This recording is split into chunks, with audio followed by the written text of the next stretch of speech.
Gracias por continuar con nosotros. Estamos en el día martes. El calendario nos indica que es 4 ya de junio de 2019. Desde el fin de semana, El Salvador tiene un nuevo presidente y una de las interrogantes que se plantea es cuál será la relación entre el Ejecutivo, que ahora está en manos de Nayib Bukele, y el Legislativo. Una relación importante porque recordemos que muchas de las decisiones que se van a tomar en el Ejecutivo tienen que pasar bajo el control de la Asamblea Legislativa, control y aprobación de este órgano de Estado. Así que vamos a tratar de conocer, digamos, cómo será esta relación. Pero vamos a poner algunos hechos en contexto y luego saludamos a nuestro invitado de esta mañana de martes. De esta manera fueron recibidos los diputados de la Asamblea Legislativa por los salvadoreños asistentes a la toma de posesión del presidente Nayib Bukele. Los ciudadanos que se concentraron en la Plaza Cívica el sábado aprovecharon la ocasión para expresar su rechazo a la clase política. Algo que se ha hecho sentir desde las elecciones de 2018 y que de no lograr una empatía y mejorar su imagen podrían terminarse de consolidar en las elecciones de 2021. Pero también es importante continuar analizando el primer discurso que Nayib Bukele brindó como mandatario. Emotivo y retórico para muchos, pero que causó conmoción en la población que junto al presidente juró trabajar por mejorar la situación del país. Aunque alguna medicina llegue a ser amarga, tal y como escribió Bukele horas más tarde en su cuenta de Twitter. Ayer los diputados realizaron una sesión plenaria extraordinaria para otorgar el permiso que Nayib Bukele necesita para salir del país durante los próximos 365 días.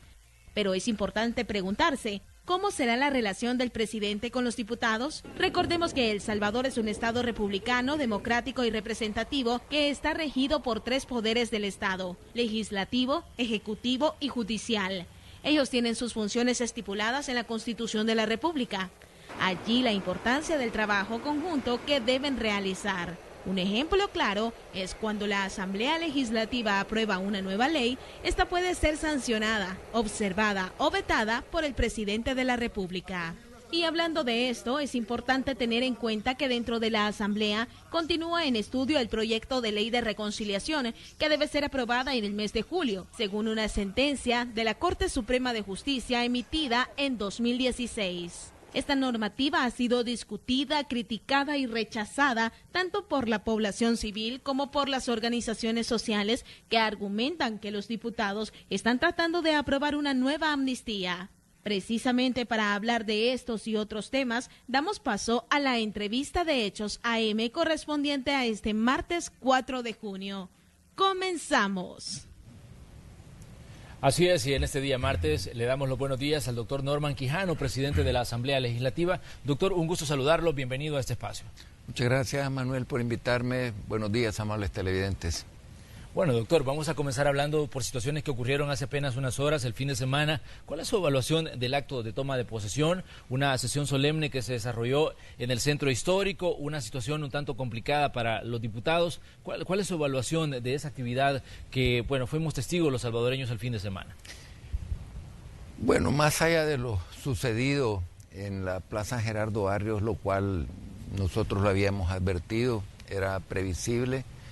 No debemos de olvidar que la mayoría de las personas que estaban allí, como casi diría yo, como barra brava, eran simpatizantes del presidente electo. Yo pude caminar muchas cuadras al salir para dirigirme al autobús que nos iba a llevar de retorno a la Asamblea Legislativa y recibí el cariño y la simpatía de la gente.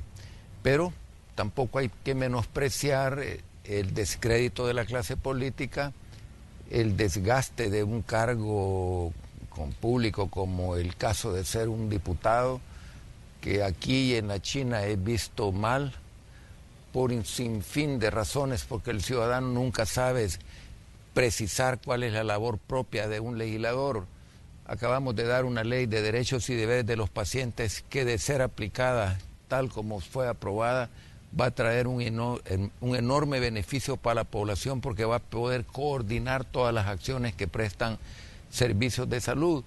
Sin embargo, quien la va a ejecutar es el Ejecutivo, pero la ley la hicimos nosotros, la ley de derechos y deberes de los pacientes, y así te podría decir muchas cosas. Por eso es que la labor de un alcalde se distancia. Los alcaldes siempre alcanzan mayores niveles de popularidad porque el alcalde contacta todos los días al ciudadano, está pendiente de construir un puente, de adoquinar una calle, de hacer una casa comunal, de mejorar un espacio público, y el diputado vive permanentemente en la controversia. Pero, te repito, no hay que desestimar. La última encuesta de la UCA evalúa mal, al igual que cualquier otra encuesta evalúa mal a los diputados. Así es que yo te diría de que nosotros ya sabíamos, estábamos conocedores de esa situación. Yo debo de valorar el esfuerzo de los diputados. Llegamos los 84 diputados, uno de ellos un poco retrasado, pero llegamos los 84. Igual el caso de ayer, que el presidente nos visitó para solicitar permiso, me costó un poco porque la cita era a las 5 de la tarde y el presidente llegó casi un cuarto por ahí para las 6 de la tarde. Y ya habían, como ya había dado 2 recesos, ya habían diputados que me decían, yo me voy a ir, es una falta de respeto y todo. Pero estuvimos presentes todos y se le autorizó salir del país sin necesidad de tener que venir a la Asamblea hasta el 31 de diciembre de este año, y todo discurrió en una forma normal. Así es que yo diría que es parte del ambiente en que nos desenvolvemos los actores políticos, Manuel. Doctor, usted ayer daba declaraciones y yo le escuchaba, incluso las retomaban algunos periódicos. Nosotros como Noticiero Hechos también las teníamos, donde usted decía de que lo que pasó en la plaza prácticamente fue una especie de linchamiento público, decía usted, a raíz de todo lo que le gritaron, de todo lo que le dijeron cuando estaban entrando al evento donde se iba a tener lugar esta sesión solemne. Sí, yo estoy muy convencido de que fueron, yo alcancé a identificar varias, cuando estaba en la esquina diría yo, sur-poniente, es decir, esquina opuesta con el Palacio y la Catedral, alcancé a distinguir a varias personas que no necesariamente son de mi partido y que son del partido, pues que ahora es el partido de gobierno, y que se expresaban con silbidos, con abucheos, con insultos. Yo estas cosas siempre las he valorado y he dicho es parte del salario cuando eres diputado, porque también se cometen muchos errores.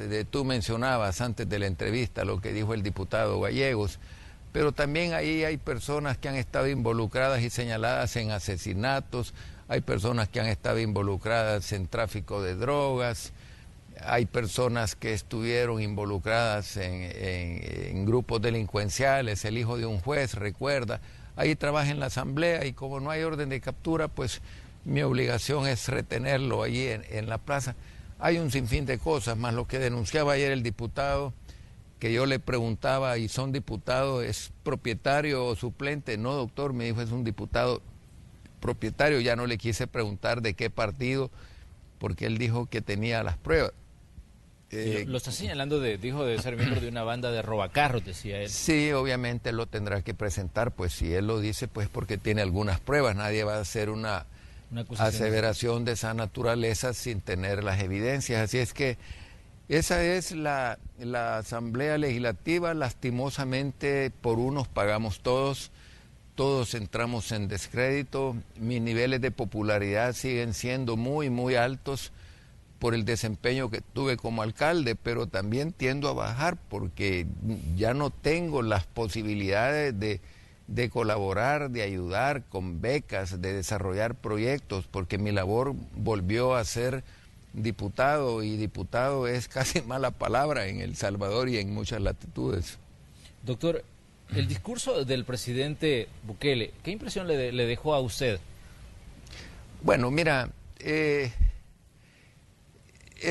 depende para quién va dirigido el discurso, ¿verdad?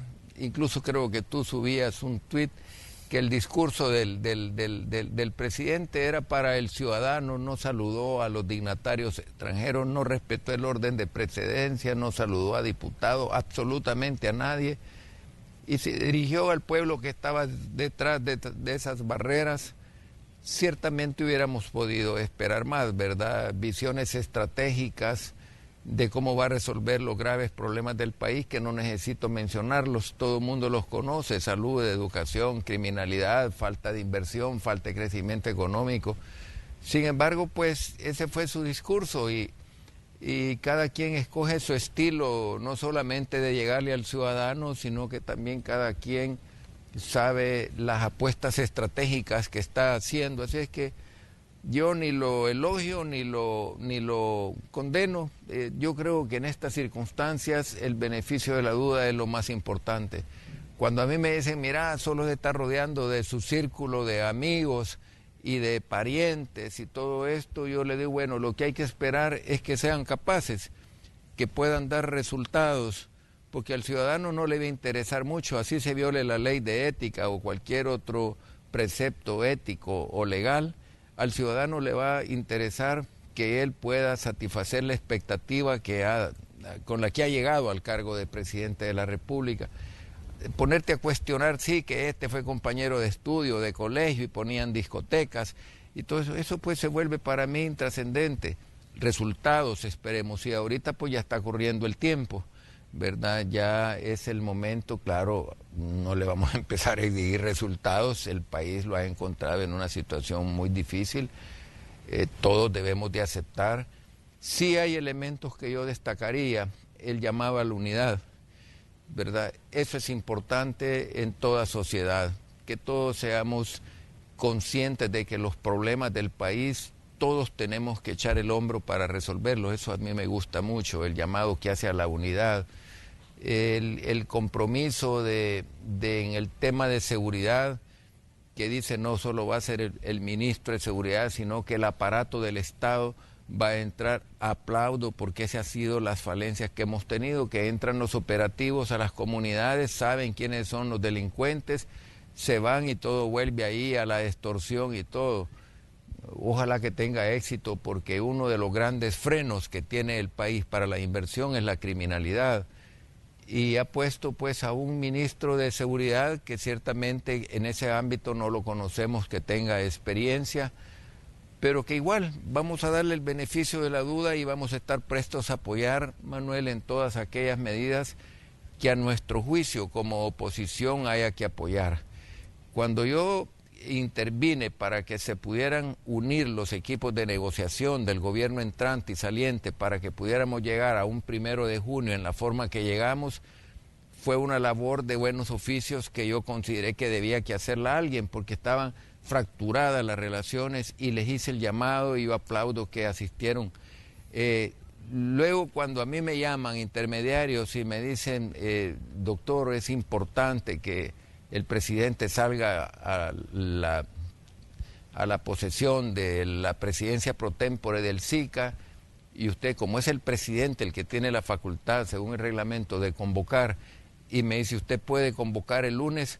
Por supuesto que había que socializarlo con los jefes de fracción, y cuando yo recibo esa llamada el viernes en la noche, una noche antes de la toma de posesión, tenía que hacer la convocatoria para la plenaria de ayer a las 5, pero también tenía que decirles, mira, me han pedido de parte del presidente esto. Es decir, te puedes imaginar el papelón que haríamos, que el presidente de la República quiere salir y los diputados dicen, no sesionamos.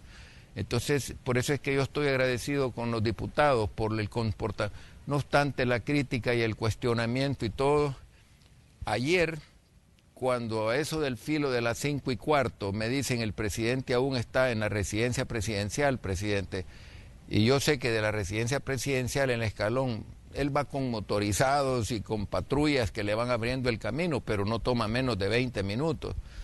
Y dije yo, significa que van a ser las 5:40, empezaba a recibir las llamadas de los diputados y me dice, sí, hay cosas que yo creo que el presidente tiene que ir entendiendo, de que hubiera sido bien importante que el presidente se hubiera disculpado con los diputados por llegar casi 55 minutos tarde.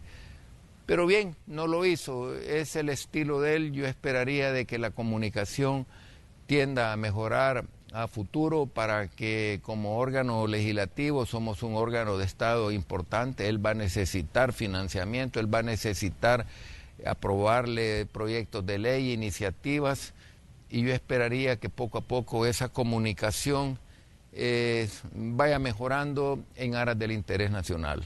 De hecho, doctor, una de las interrogantes que surge, que se plantea de inmediato es la relación entre el Ejecutivo y el Legislativo. Ya decíamos que muchas de las decisiones que se toman desde el Ejecutivo necesariamente tienen que pasar por la aprobación de ustedes en la Asamblea Legislativa. Así es. ¿Cómo considera usted que se va a desarrollar, digamos, esta relación entre estos dos órganos de Estado, considerando, digamos, diferentes situaciones, diferentes decisiones, diferentes críticas, situaciones como las que pasaron en la plaza el fin de semana?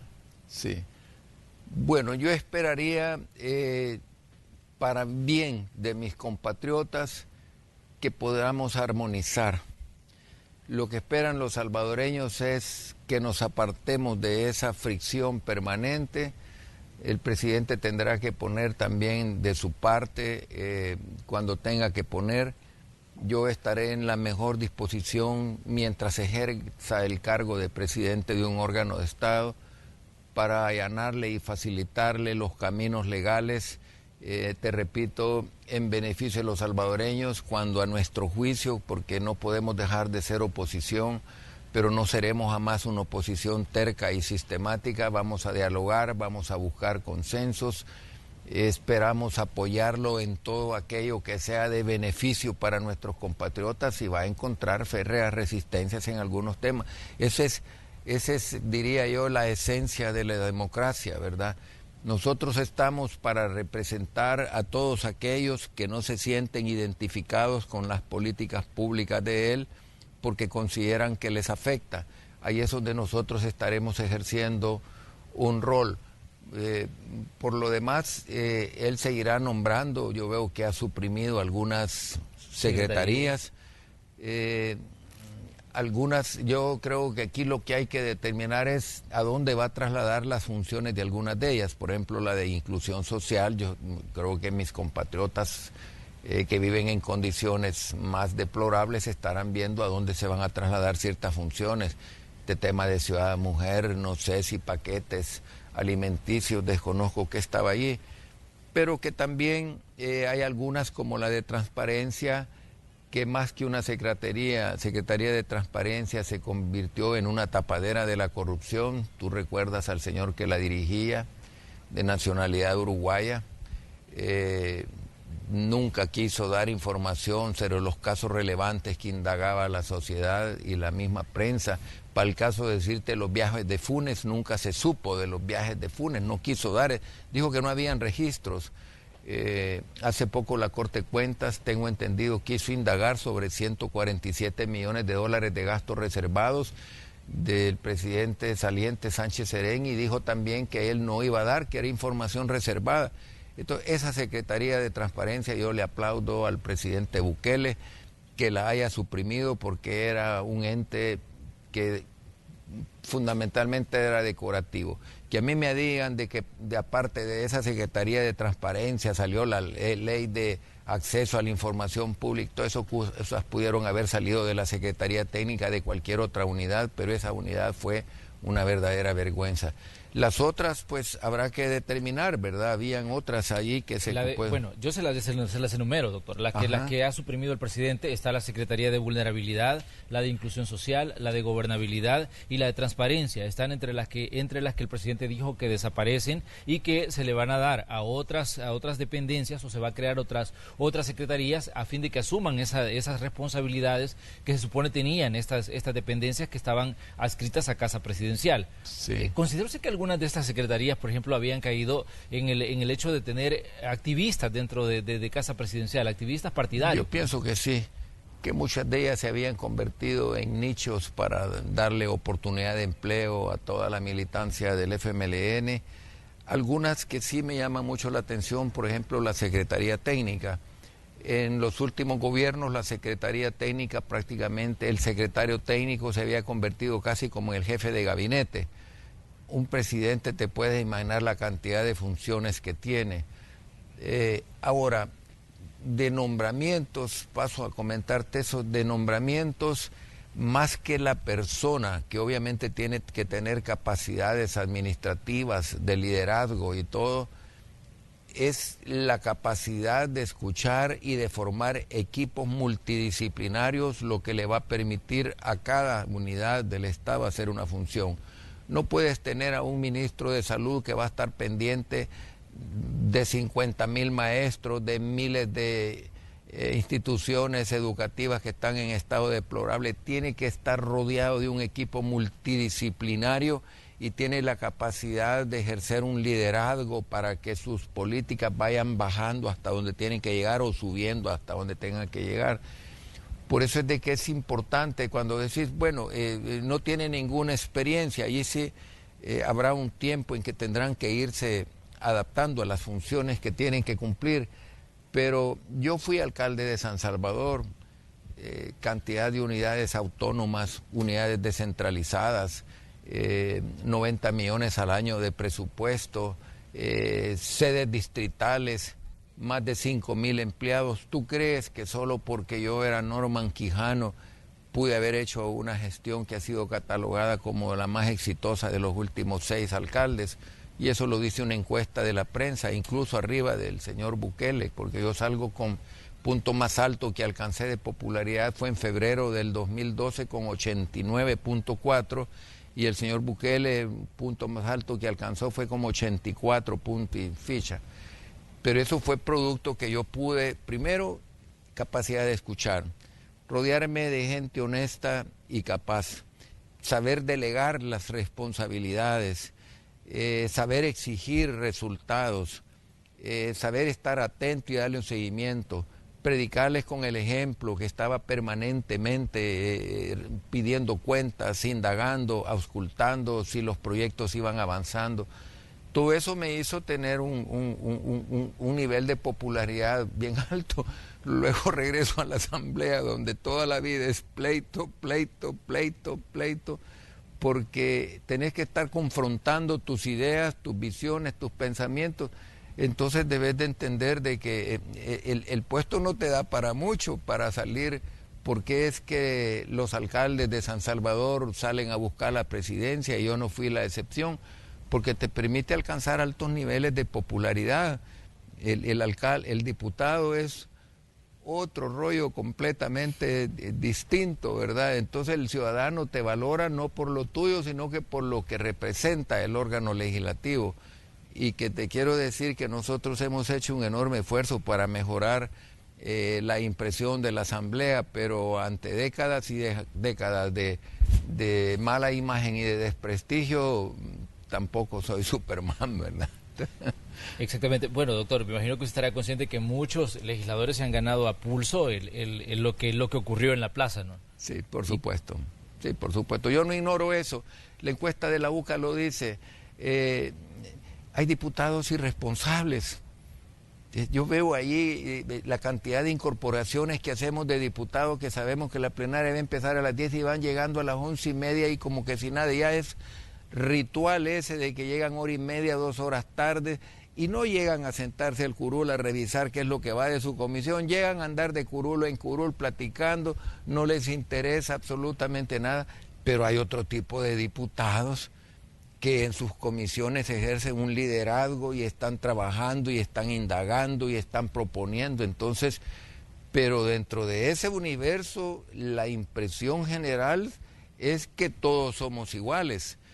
Y los seres humanos nunca somos iguales. Tenemos principios, tenemos valores, tenemos niveles de responsabilidad y cada quien asume sus compromisos acorde a la escala de valores con que ha sido formado.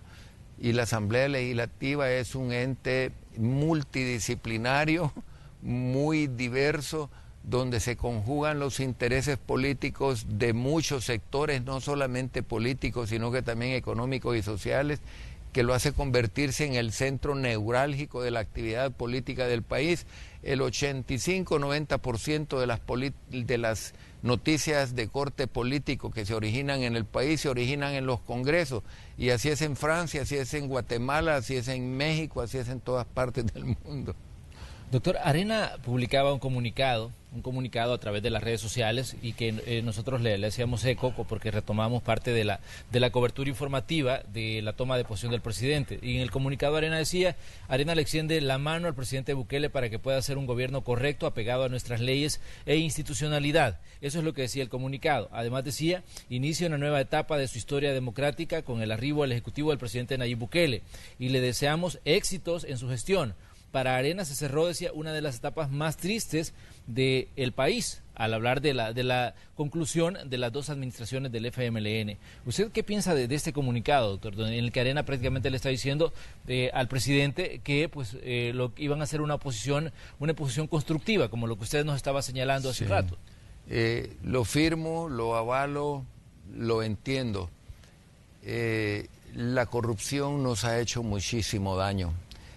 El mal desempeño que han tenido funcionarios tanto del FMLN o Arena, hablo de expresidentes, de ministros en algunos casos, porque hay ministros que son personas honestas, correctas, y yo tengo el nombre de una de ellas que es una persona que yo valoro mucho y que le tocó enfrentar una cosa injusta para su imagen y su perfil y que ha sufrido mucho con este tema y que todo mundo decimos es una persona honesta y decente. Me refiero al licenciado Jorge Nieto, que enfrentó el tema y que agarró el tema de obras públicas. El que había sido señalado y que a nuestro juicio era un pícaro era el otro, David Gutiérrez, pero a Jorge le tocó enfrentar eso y está con su familia haciéndole frente. Pero una persona como él es injusto que esté pasando por una situación de esta naturaleza.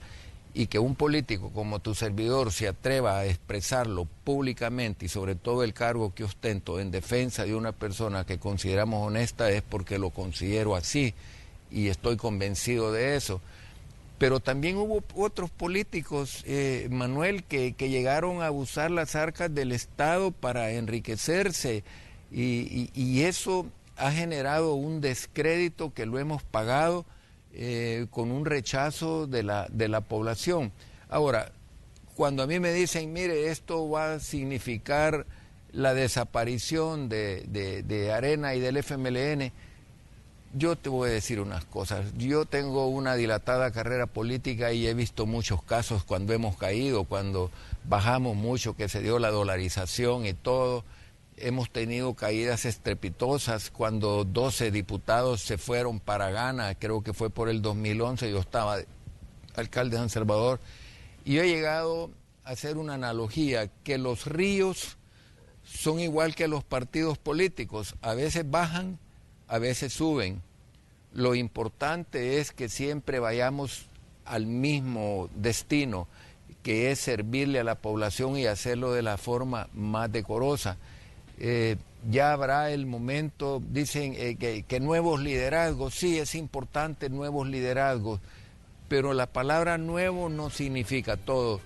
Nuevos liderazgos con capacidad, nuevos liderazgos comprometidos, nuevos liderazgos inteligentes, talentosos, con principios, porque decir es nuevo, con decir nuevo pues es una expresión que te digo, no nos dice mayor cosa.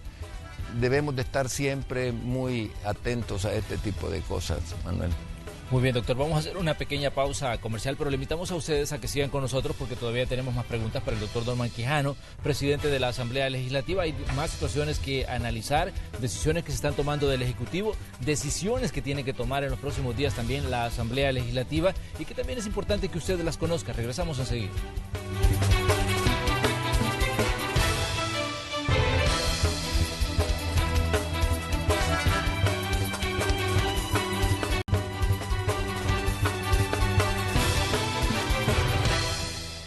Continuamos con el espacio de la entrevista correspondiente a ese día martes 4 de junio. Hoy tenemos aquí en el estudio de la entrevista de Hechos AM al doctor Norman Quijano, presidente de la Asamblea Legislativa, y estamos hablando de situaciones que tienen que ver con la vida política del país. Doctor, una de las interrogantes que surge en este momento también sobre la situación del partido Arena. ¿Considera usted que la fracción legislativa de Arena está, digamos, consolidada, está fuerte, está unida en este momento? Mira, en mi carrera yo creo que esta es la fracción más difícil que me he encontrado. Es decir, es importante siempre que haya debate, que se discutan los temas en profundidad, pero también es importante también trasladar una imagen de unidad, no solamente de fortaleza, sino que de unidad. Y en ese último elemento no hemos sido capaces, porque no obstante que hay un reglamento interior de la Asamblea que nos dice, de la fracción, perdón, que cuando de los 37 la mayoría hemos decidido una cosa, los demás nos vamos a sumar a eso, ha sido letra muerta. Y eso nos ha generado dificultades, porque el político siempre tiene su deseo de notoriedad. Hay políticos que llegan y quieren hacer carrera política en esta y fijan un objetivo, pero ese objetivo y esa notoriedad no debe de ser alcanzado a costa de la imagen de unidad que un partido debe de tener. Hay temas obviamente que son tan controversiales que muchas veces hay que dejar que se vote por conciencia. Podrían ser temas vinculados al aborto, a la pena de muerte, a tantas cosas. Pero hay temas donde realmente el partido tiene una escala de principios y valores que defiende la vida, defiende la democracia, defiende la pluralidad, defiende el Estado de Derecho, defiende la predictibilidad en el ejercicio de la función, etcétera, etcétera. Entonces, allí no nos deberíamos de perder. Sin embargo, también en cosas de esa naturaleza a veces nos perdemos. Yo estoy convencido que podemos salir adelante.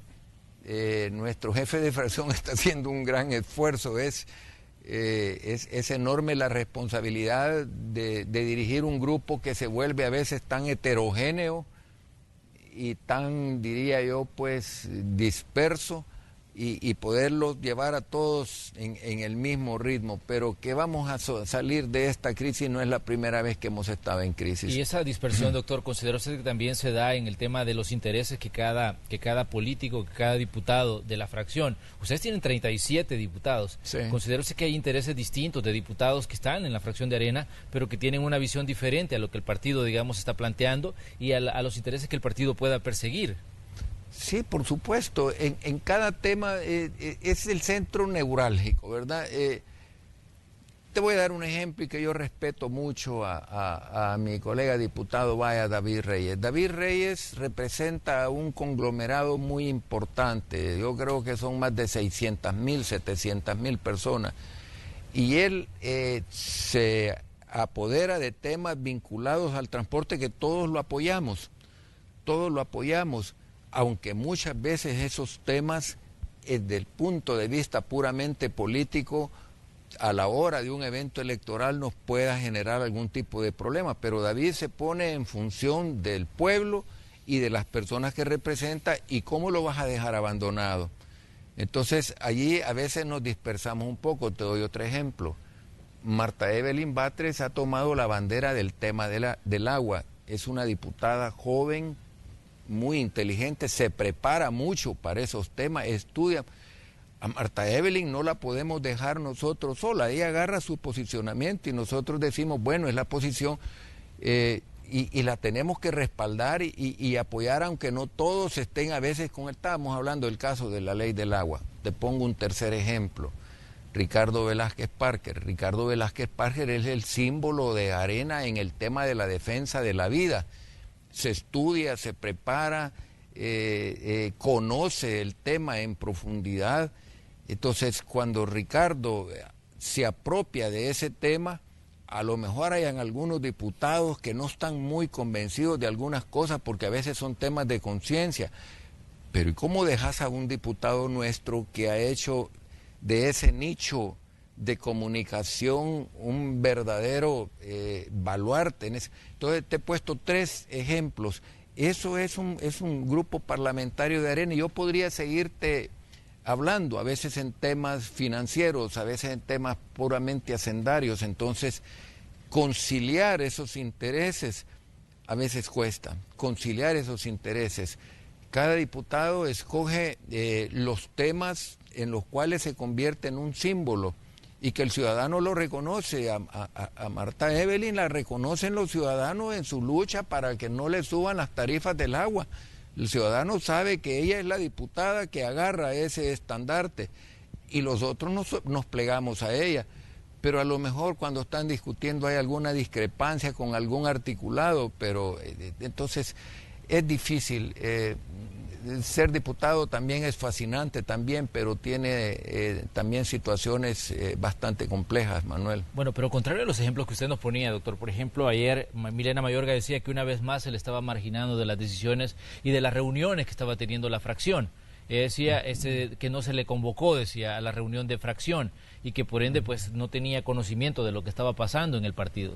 Sí, desconozco ese tema, Manuel. Yo no soy ni coordinador ni subcoordinador, no soy yo el que hago las invitaciones a los diputados. Yo ayer fui informado que a las 3 nos íbamos a reunir, dejé las cosas administrativas que estaba haciendo, llegué a las 3 y a las 4:15 ya venía de regreso porque teníamos la visita del presidente.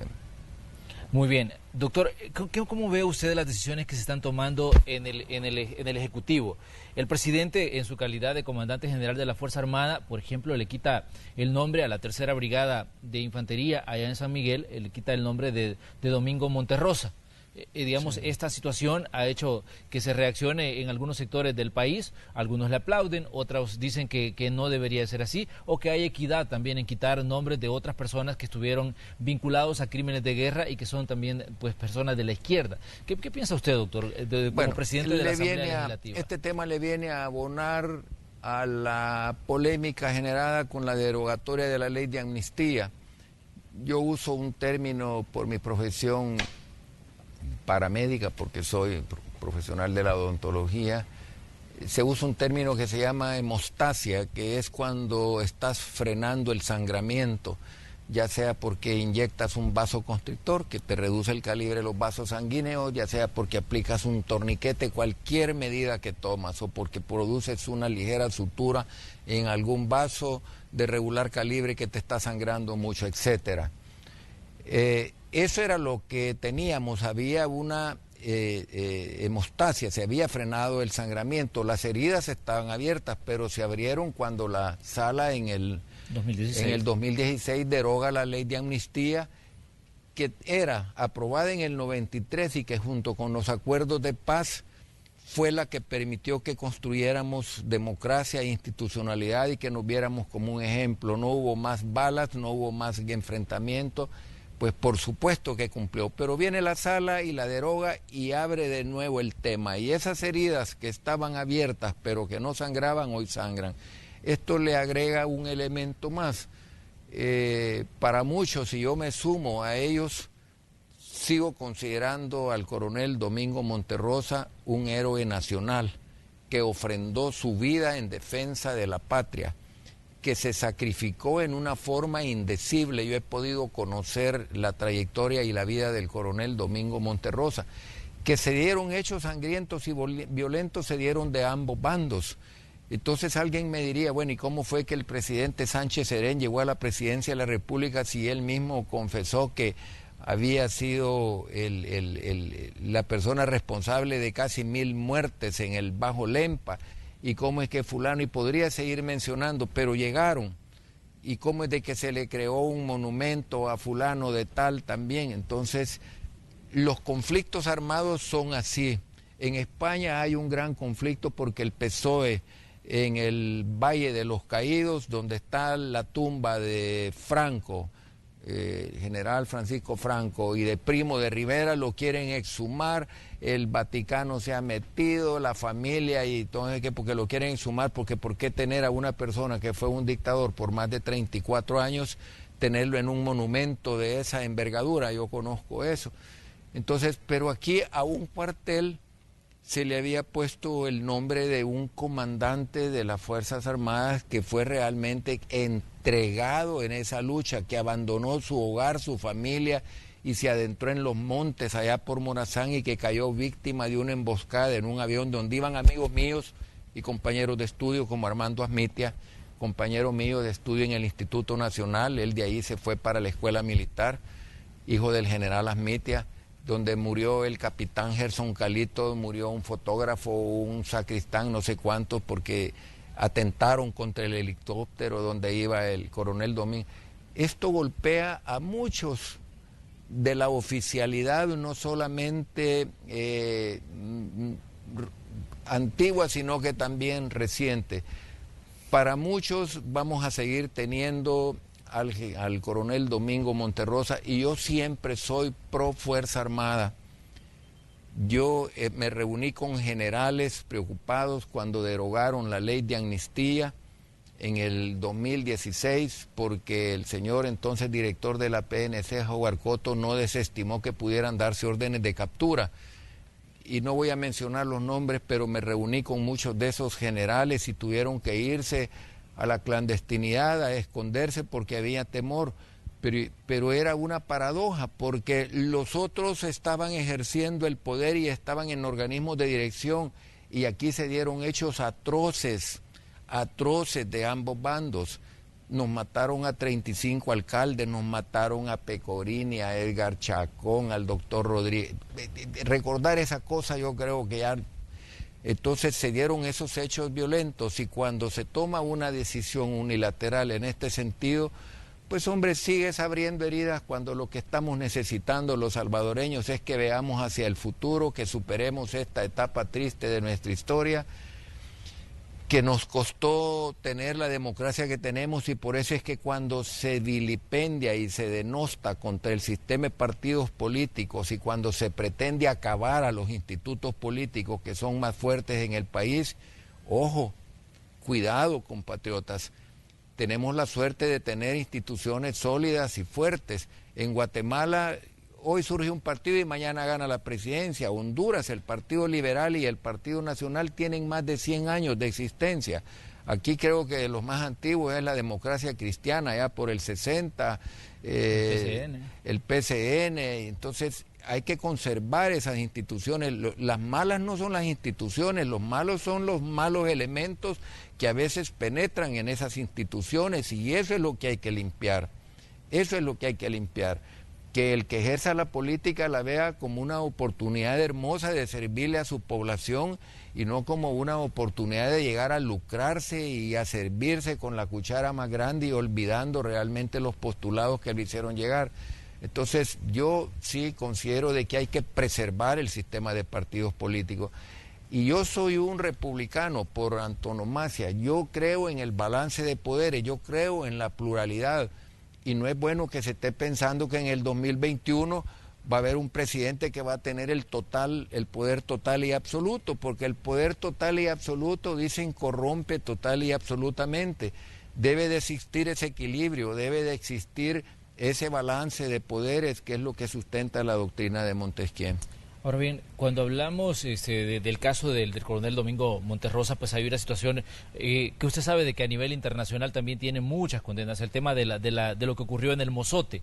Sí. Ha habido pronunciamientos de Naciones Unidas, ha habido pronunciamientos de diferentes organismos de derechos humanos a nivel internacional, recomendaciones al país de que, digamos, que se tenga cuidado con la utilización del nombre de alguien que está vinculado a crímenes como lo que ocurrieron en el Mozote. Hemos visto lo que pasó con la decisión del presidente de quitar el nombre de la Tercera Brigada de Infantería. Sí. Ayer también generaba controversia el hecho de que se ordenaba la destitución de Jorge Meléndez de Protección Civil por estar vinculado a la muerte de Roque Dalton. ¿No considera usted que esa es una situación, digamos, un tanto compleja en la que estamos entrando respecto a la situación esta de, por ejemplo, de Domingo Monterrosa, que era cuestión de tiempo para que pasara esto que pasó el fin de semana, que el presidente dijera, quítenle el nombre a la Tercera Brigada de Infantería? Mira, cuando yo he preguntado por temas, yo he visto documentales de las masacres en Quebrada Seca, aquí carretera panamericana, allá adelante San Vicente, cómo agarraban a los soldaditos desde las montañas, y están las grabaciones donde se están preparando, parapetando, porque es una zona compleja, difícil, llena de curvas, no hay... Y salen los soldaditos despavoridos y matan 30, 40, 50 soldaditos. Y cuando dicen hay que identificar a los causantes no se pueden identificar. No existe responsable. Cuando daban los ametrallamientos de los buses con los paros en el transporte, morían 30, 40, 50 personas humildes porque había paro al transporte. No se puede identificar. Eso no se puede identificar quién fue el que causó todo eso. Cuando nos mataron 35 alcaldes, se podría identificar quiénes mataron a nuestros alcaldes. Y es que también la vida de los jesuitas vale, pero también vale la vida de más de 90.000 compatriotas que también la entregaron, 12.000 miembros de las Fuerzas Armadas asesinados. Si los que vivimos esa época recordamos que todos los días la esquela del COPREFA, de la Fuerza Armada, subteniente, teniente, soldado, cabo, asistente, todos los días eran 15, 20 personas asesinadas. Y de eso no pasó nada, solo hay que acordarse de un hecho violento. Cuando estás en un conflicto armado, las pasiones se enervan, se exacerban. Recuérdate que la famosa ofensiva incluso atentaron contra la vida del presidente Cristiani, fueron a hacer atentados a la residencia del presidente Cristiani. Te puedes imaginar las pasiones cómo se exasperaron en ese momento. Yo no estoy justificando, Manuel, porque no se pueden justificar hechos horrendos que violan y que son considerados delitos de lesa humanidad. Pero también no soy partidario de que solo se quiera ver de un lado el problema. La institución armada cumplió una función gloriosa en defensa de la soberanía de los salvadoreños. La agresión armada era parte del conflicto este-oeste y yo siempre, mientras Dios me dé vida, voy a ser una persona que voy a defender a la institución armada por el papel. Me encanta cuando encuentro a esos generales y los puedo saludar, no menciono nombres, pero me encanta porque yo ejercía mi profesión en ese momento, pero cuando veía el papel que estos hombres estaban deteniendo esta ofensiva criminal que trataba de tomarse el poder por la vía violenta, digo yo, a ellos les tocó jugar ese papel, y para este servidor y para muchos de los miembros de mi partido seguirán siendo nuestros héroes. Doctor, ¿qué tanto puede complicar todo esto que está pasando el tema de la discusión de la ley de reconciliación? Que es un tema que está en la Asamblea y que ya vimos que la controversia ha rodeado siempre este tema de la ley de reconciliación. Sabemos que el plazo perentorio que dio la Sala de lo Constitucional vence el otro mes, el 13 de julio, para ser exacto. ¿Qué tanto, digamos, podría crispar aún más los ánimos esto que está ocurriendo? Bueno, mira, esta es una brasa caliente. Yo tuve que salir del país a cumplir un compromiso que no lo podía dejar. Y regresé y he encontrado este tema, ¿verdad? La Ley de Justicia Transicional y Restaurativa para la Reconciliación Nacional. Lo único que te puedo decir es que vamos a abrir totalmente el proceso, que no vamos a correr, que vamos a escuchar a todos los actores y que vamos a construir el mayor consenso posible, conscientes de que no vamos a poder dejar satisfecha a toda la ciudadanía, que siempre habrán miles de salvadoreños que hagamos lo que hagamos, que lo hagamos en 3 meses, 5 meses, 1 año, siempre vamos a tener un rechazo, porque esto, si en aquella época, hace 31 años, despertaba pasión, ya te puedes imaginar lo que representa para nosotros. Los diálogos por la paz y para encontrar ese momento anhelado de firmar la paz se reunían en Colombia, se reunían en México y pasaron más de 6 años. A nosotros nos han dado 1 mes y medio para resolver este problema cuando los que negociaron la paz tardaron 6 años. Vamos a trabajar, vamos a escuchar y que no le quepa la menor duda a las víctimas de ambos sectores, que vamos a trabajar con mucha responsabilidad y mucha ecuanimidad, llegando hasta donde nuestras capacidades nos permitan, haciendo una buena ley que hasta donde se pueda satisfacer el interés de todos.